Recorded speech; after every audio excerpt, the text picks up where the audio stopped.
everyone. What you are looking at is a maple tree. What you are hearing is the thunder. And I don't know if you heard just a moment ago the bullfrogs that were singing and the robins that were singing as well. And yes, you can see there's raindrops falling. This is a maple tree that I watched often outside the window as I sat next to my soulmate in fur as she was in her last weeks of dying of cancer.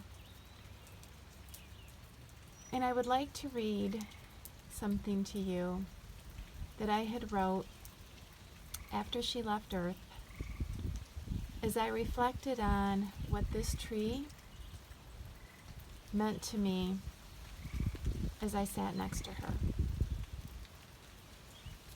I am reminded of the robin in the morning as you and I lay awake.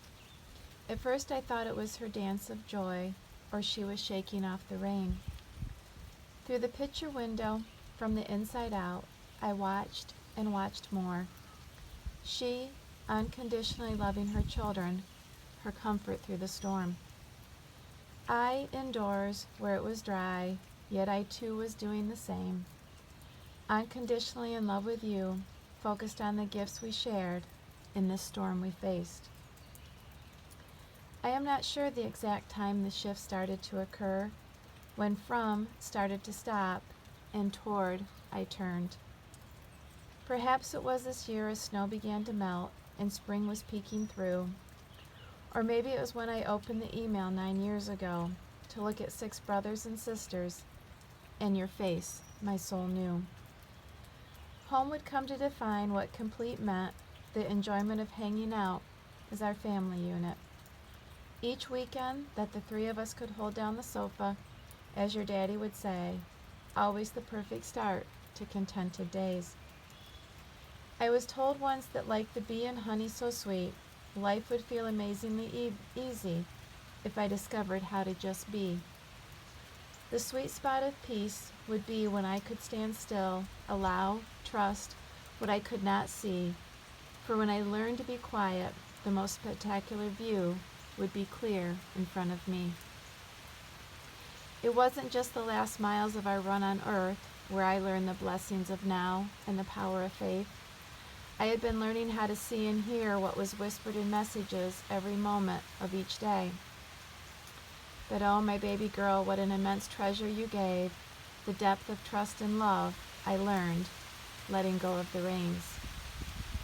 Sitting in the yard with you, relishing the feelings, observing the art of nature, listening to its melodies, the birds calling each other and soaring up high, and the wind playing in the trees, a chirping cricket, the orange hue forming in the leaves.